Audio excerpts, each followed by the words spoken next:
গতকালকে একটা ভিডিওতে আসিফ নজরুলের সৌদি আরবে গিয়েছেন এক ব্যক্তি, তিনি ফেসবুকে তার পোস্ট করেছেন যে আসিফ নজরুলকে পিছনে নিয়ে এইভাবে আপনার মানে ফোনটা সামনে ধরে এইভাবে বলছে যে এই যে আসিফ নজরুল এই প্রবাসীদের রেমিটেন্স যোদ্ধাদের টাকা মেরে দিয়ে তারপরে হজ করতে এসেছেন। আসিফ নজরুল দেখছি সেই ভিডিও থেকে আপনার আস্তে আস্তে সরে যাচ্ছেন, হ্যাঁ, মানে পাশ কাটাতে চাচ্ছেন। তো আসিফ নজরুল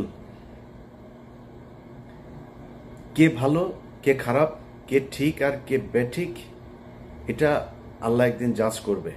শুধু এতটুকুই বলে রাখলাম, এই 5 তারিখের পরের যে সুযোগ আপনারা শুধু হাতছাড়া করেন নাই, ইচ্ছাকৃতভাবে এই সুযোগটাকে ধ্বংস করেছেন, এর বিচার, এর শাস্তি আপনাদেরকে এই পার অথবা ওই পারে পেতেই হবে।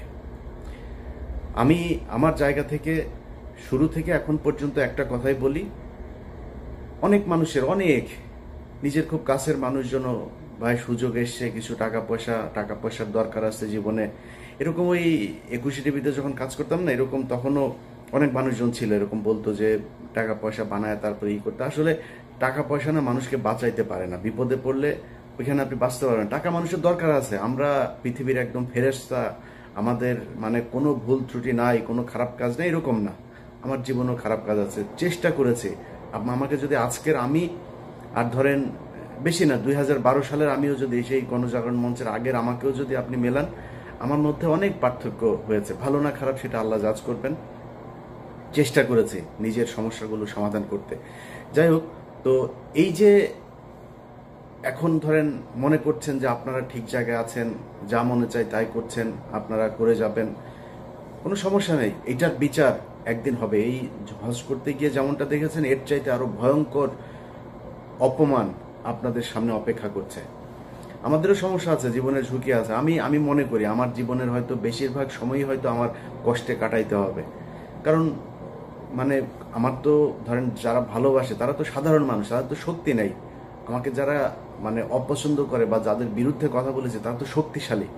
সো তাদের ব্যাপারে মানে কথা বলতে গেলে, তাদের বিরুদ্ধে যদি করি, সেটার তো শাস্তি তো আছে, সেটার জন্য হয়তো কোনো এক সময় সে শাস্তি পেতে হবে।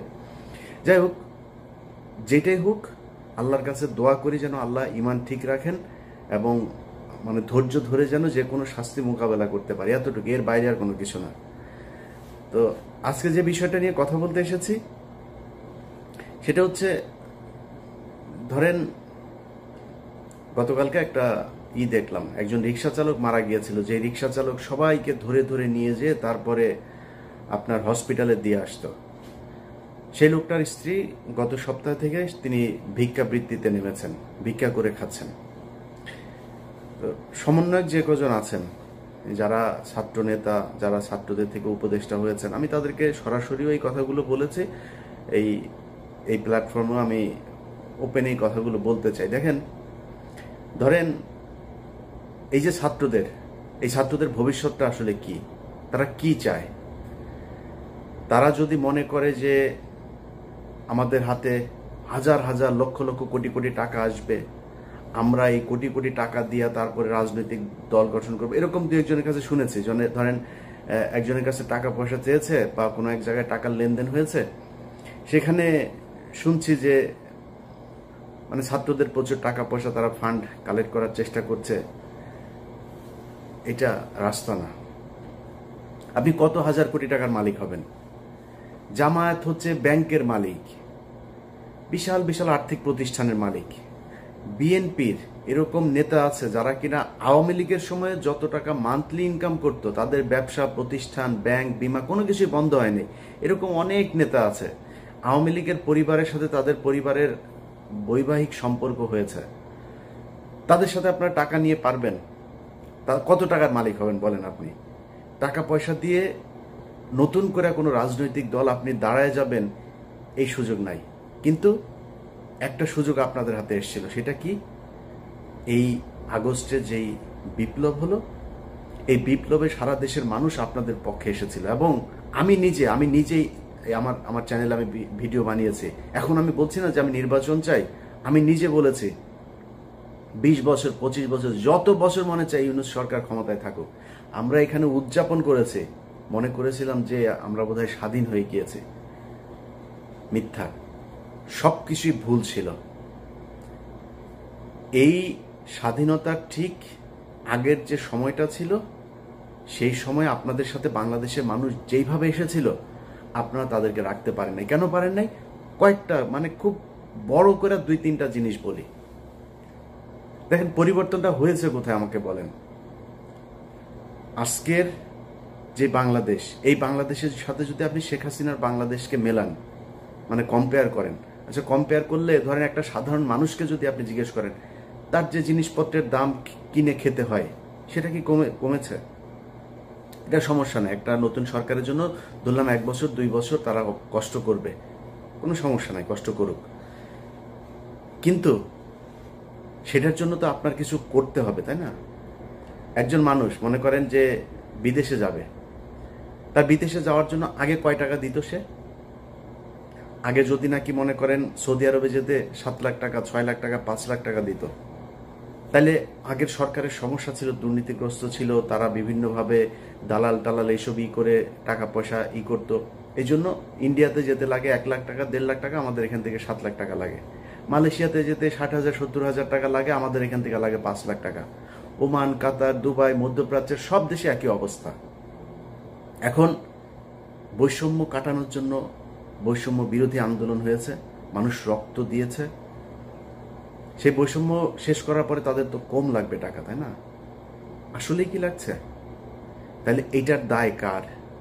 এটার জন্য তো আপনাকে জবাব দিতে হবে। আপনি যেটা শেখ হাসিনা পারেন সেটা আপনি করে দেখাবেন। এই জন্যই তো আপনাকে পরিবর্তন করে আনা হয়েছে।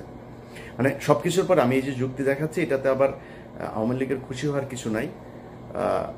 তোদের আসলে মানে তোদেরকে নিয়ে মানে কথা বলার মতো এই মানে রুচিটাও, তোদের নিয়ে কথা বললেই মেজাজ খারাপ হয়ে যায়, গালাগালি করতে ইচ্ছা করে। তোরা তো মানুষ না। তোরা যদি মানুষ হইতে, এতগুলো মানুষকে হত্যা করলি, তোদের মানে দলের ভিতরে ধরলাম সব অমানুষ। অনেক মানুষ বলে যে আওয়ামী লীগ আসলে সবাই খারাপ না, কিছু কিছু ভালো আছে।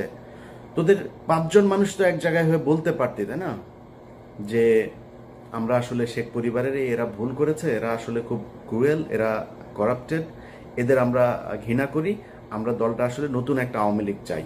মনে কর তুই শেখ মুজিবের আওয়ামী লীগই চাস, ধরলাম এই গত 15 বছরে আওয়ামী লীগ চাস না।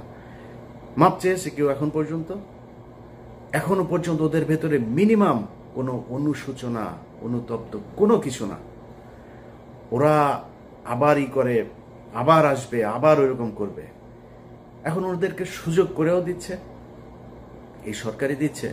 সব কিছু যদি বাদ দেন, আপনি প্রবাসীদের টাকা পয়সার কথা বলেন, পুলিশের এখন পর্যন্ত আপনি জানেন আগের চাইতে বেশি ঘুষ দিতে হয় একজন ওসিকে একটা নিতে হইলে, একজন এসপিকে বদলে নিতে হলে, ভালো একটা পোস্টিং নিতে হলে। পুলিশের বউ, ঊর্ধ্বতন কর্মকর্তাদের বউ পর্যন্ত মাঠে নেমেছে এই টাকার কালেকশনে। একজনের বউয়ের ফোন রেকর্ডও আছে, এক ওসির সাথে কথা বলছে, নিজে করে, নিজের পরিবারের খুব নিকট আত্মীয় দিয়ে তারপরে ওসির সাথে ডিল করায়। তাহলে পরিবর্তন কি? এখন এগুলো সবকিছু নিয়ে কথা বলতে গেলে না, মানে সবারই মনে হয় সমস্যা হচ্ছে না, আমার একাই মনে হয় সমস্যা হচ্ছে।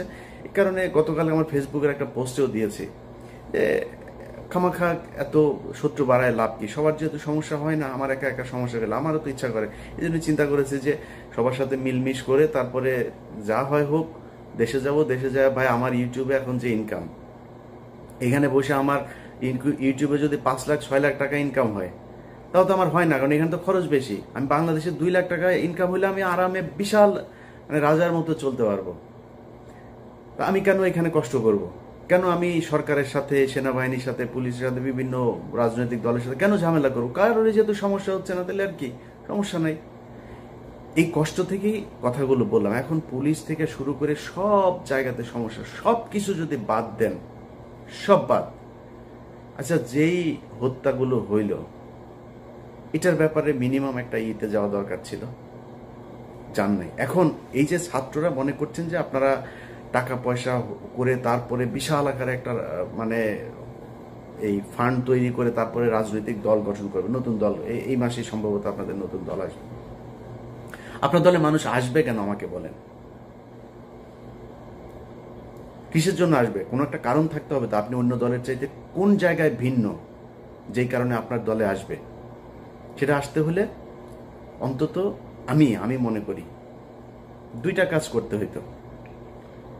এক নম্বর, এই যে আওয়ামী লীগের যেই হত্যা মামলার আসামিগুলো, চিরুনি অভিযান চালায় প্রতিটা আসামিকে ধরতে হবে। ধরার পর তারপরে তাদের বিচার কি হবে, কে নির্দোষ কে দোষী সেটা পরে আপনি করবেন, বিচার হবে, তদন্ত হবে, চার্জশিট যাবে, মামলার প্রক্রিয়া চলবে। যে দোষী হয় সে দোষী, যে নির্দোষী হয় সে খালাস পাবে, ছাড়া পাবে। কিন্তু আমাদের চোখের সামনে ঢাকা শহরের মধ্যে সময় টিভির মতো জায়গায় 7 জন খুনি মামলার আসামি, 2-3 মামলার আসামি পর্যন্ত ধরা পড়ছে। মুন্নি শাহ ধরা পড়ার পরে ছাড়া পড়লো। আরে ভাই, খেলা নাকি? মানে হত্যা মামলার আসামি আপনি ধরছেন, মন চাচ্ছে ছেড়ে দিচ্ছে। হত্যা মামলার আসামিকে পুলিশ ওসিকে বলছে যে ভাই এখানে আসামি আছে, আসামি ধরেন। বলে ঊর্ধ্বতন কর্মকর্তার ছাড়া ধরা যাবে না।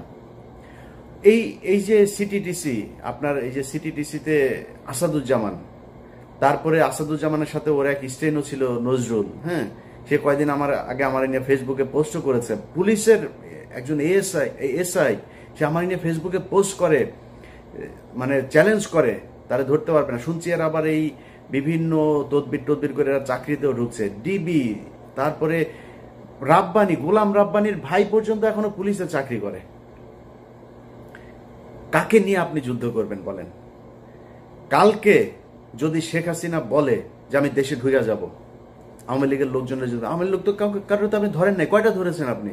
সব তো এলাকাতে আছে। যদি বলে ধরে যাব, আওয়ামী লীগ এখন বিএনপির পেছনে, জামাতের পেছনে যায় যোগ দিচ্ছে। আপনার কি মনে হয় ওরা বিএনপি করে ফেলেছে, জামাতের আদর্শ নিয়ে নিয়েছে? ওরা তো আওয়ামী লীগই। ওরা যখন দেখবে আপনার পেছনে পেছনে রাজনীতি করা লাগে, যখন দেখবে হাসিনা ঢুকেছে দেশে, ওরা হাসিনার পেছনে রাজনীতি করবে, ওরা ওদের ঝাঁপায় পড়বে আবার ফের। আর এটার জন্য যদি নাকি মনে করেন ঠেকানোর জন্য প্রশাসন, সচিবালয়, কোন জায়গায় আপনি নিয়ন্ত্রণ নিয়েছেন আমাকে বলেন। কথা বললে অনেকে কষ্ট পাবেন, জামাত কষ্ট পাবে, বিএনপি কষ্ট পাবে, আমি কোনো রাজনৈতিক দলকে বলতে চাই না, কিন্তু সারা দেশে চাঁদাবাজি চলছে, সারা দেশে চলছে একদম। আমারে তো মনে করেছেন যে আমি হয়তো আওয়ামী লীগের সময় আওয়ামী লীগের বিরুদ্ধে কথা বলেছে, বিএনপি জামাত যখন ক্ষমতায় আসবে তখন আমি তাদের পক্ষ হয়ে কথা বলবো। এটা আমি পারবো না, আমি হয়তো চুপ থাকবো, কিন্তু পারবো না আপনার পক্ষে মিথ্যা কথা বলতে। সারা দেশে চাঁদাবাজি হচ্ছে, ব্যাপক চাঁদাবাজি হচ্ছে। এখন এই যে চাঁদাবাজি করছেন, কোত্থেকে করছেন আপনি চাঁদাবাজি? হাটে ঘাটে, ওই বাস স্ট্যান্ড, ওই গরুর বাজার, ওই হাওর বাওর, এই যে এসব লিস্ট যেগুলো নিয়ে আপনারা দখলে নিয়েছেন। দখলে নিয়ে কি করছেন? ওইখানে চাঁদাবাজি। গ্রামে এই দিন শুনলাম একজনের মুরগি বিক্রি করতে এসছে, সেই মুরগির থেকে, মানে অনেক মুরগি আর কি, ফার্মের মুরগি, এক এক মুরগি থেকে সেখানে চাঁদা নেওয়া হচ্ছে। তো এই যে চাঁদা নিচ্ছেন, নিয়ে কি করছেন? একদম প্রান্তিক লেভেলের যে মানুষ আছে তাদের কাছে আপনি চাঁদাবাজ হিসেবে উপস্থাপিত হচ্ছেন। কিন্তু একটু চিন্তা করে দেখেন তো, প্রশাসনের, সচিবালয়ের, কোর্টের কোন জায়গায় 2-4টা জায়গা বাদে কোন জায়গাটায় আপনার জামাত বা বিএনপির লোক আছে? আমার দেখান 2-4টা জায়গার মধ্যে যে একটা ধাক্কা যদি শেখ হাসিনা দেয়, আওয়ামী লীগ দেয়, আপনি যে প্রশাসনের এই দিক থেকে যে সমর্থন পাবেন সেই সুযোগটা আছে আপনার? নাই। তো কি নিয়ে আপনি যুদ্ধ করবেন? অতএব ছাত্রদের আমি মনে করি, সেদিন আমার সাথে যাদের কথা হচ্ছে তাদেরকেও আমি একই কথা বলেছি, তারা বলছে যে আমরা আসলে অনেক কিছু চাইলেও পারছি না। তা আপনারা যদি পারছেন না, এটা কি মানুষ জানে? যেই হোক, মানে ছাত্রদের ভেতরে আমি কারণ নাম ধরছি না, যেই আমার সাথে যারই কথা হোক, যেই লেভেলেরই হোক, সে বলছে আমরা পারছি না। আপনারা পারছেন না এটা তো মানুষ জানে না। আমরা তো মনে করছি আপনারা সরকারের পার্টে আছেন, সরকারের সাথে কাজ করছেন মিলেমিশে, আপনারা যা চাচ্ছেন সরকার সেটাই করছে, সরকার যা করছে সেটাই আপনাদের কাজ। আমরা তো এইটা মনে করছি। আপনাদের কথা যে সরকার শুনছে না সেটা তো বলতে হবে। বলতে হলে কি করতে হবে? সরকারের ছাত্রদের প্রতিনিধি যারা আছে তাদেরকে পদত্যাগ করতে হবে, করে রাস্তায় নেমে আসতে হবে। এর বাইরে নাম ধরে বলি, নাহিদ ভাই, আসিফ ভাই, হাসনাত ভাই, সার্জিস ভাই, যারা যারা আছেন, পিঠের চামড়া থাকবে না। যদি মনে করেন যে এই সরকার চলে যাবে আর বিএনপি বা জামাত ইসলাম আপনাদেরকে কোলে তুলে নিয়ে নাচবে, প্রশ্নই আসে না। আর আওয়ামী লীগ তো কত ভয়ঙ্কর হইতে হবে সেটা আপনাদেরকে বোঝানোর দরকার নাই, আপনারা জানেন। এরা জেলখানার ভেতরে মানুষকে ধরা জবাই করে মারে, ফাঁসি হইলেও এদের মনে শান্তি হয় না, জবাই করে মারে। এখন শুনছি ওই যে ক্যাপ্টেন বাসেদ সাহেব মাজেদ গিয়েছিল, এই ক্যাপ্টেন মাজেদ সাহেবকেও জবাই করেছিল। সো এরা এইটাই, এরা এর চেয়েও ভয়ঙ্কর রূপে ফিরবে যদি ফিরতে পারে, ফেরার সুযোগ দেওয়া হয়। অতএব আপনারা ছাত্ররা যারা আছেন, যাদের সাথে বাংলাদেশের মানুষ সবাই চেয়েছিল একটা পরিবর্তন, আপনাদের সাথে কেন যাবে সেটা আপনাদেরকে বুঝাইতে হবে। পারেন নাই, কোনো সমস্যা নাই, পারার চেষ্টা করছেন কিনা সেটা মানুষ দেখতে চায়, যে আপনারা কি আসলেই চেষ্টা করেন নাকি আপনারাও সেই আগের মতোই, আগের দলের মতোই সব লুটপাট করে খাওয়ার জন্য, সুবিধা পাইলে তাদের সাথে বসে মিলেমিশে একাকার হয়ে তারপরে দেশ চালানোর জন্য উদ্গ্রীব হয়ে আছেন। এই জিনিসগুলো আমার মনে হয় আপনাদের বোঝা উচিত আর কি। তো যাই হোক, যে বিষয়টা বলছিলাম আগেও, যে অনেকের কাছে খারাপ লাগতে পারে, কিন্তু সত্যি কথা যেটা ভাই, এই দেশটা দেখলাম তো 5 তারিখের পরে, এখানে টাকা পয়সা হইলে সব পার্সেজ হওয়া যায়। ইভেন কি জানেন, বললে কষ্ট পাবেন, আমরা যে 57 কর্মকর্তার জন্য কষ্ট পাই না, আমরা বলি এই দেশের স্বাধীনতা, সার্বভৌমত্ব সবকিছু এই 57 জন অফিসারকে মারার কারণে আমাদের দেশ ইন্ডিয়া দখল করে নিল, এগুলো বলি না, সেই 57 জন কর্মকর্তাদের ভেতরেও তাদের পরিবারের লোক, সন্তান, স্ত্রী টাকার কাছে বিক্রি হয়ে গেছে, তাদের স্বামীদের চায় না, বিচার চায় না। এটা নিয়ে আবার আরেক ভিডিওতে কথা বলবো। আজকে এই পর্যন্তই। যারা মনে করছেন যে এই টাকা পয়সা ইনকাম করে স্রোতের সাথে গা ভাসিয়ে যে যা যেইভাবে পাচ্ছেন টাকা পয়সা কামায় টামায় নিয়ে টাকা আপনারা অনেক কিছু দিবে, এটা একদিন প্রমাণ হয়ে যাবে। যুগে যুগে বহু প্রমাণ হয়েছে, আপনার ক্ষেত্রে প্রমাণ হবে। আমি ইলিয়াসের চেহারা সেদিন আপনার চোখের সামনে ভাসবে, যে 2000 মানুষ মারা গিয়েছে, সেই মানুষের লাশের সাথে বেইমানি করে আপনি আপনার ব্যক্তি স্বার্থের কাছে বিক্রি হয়েছেন। আল্লাহ হাফেজ।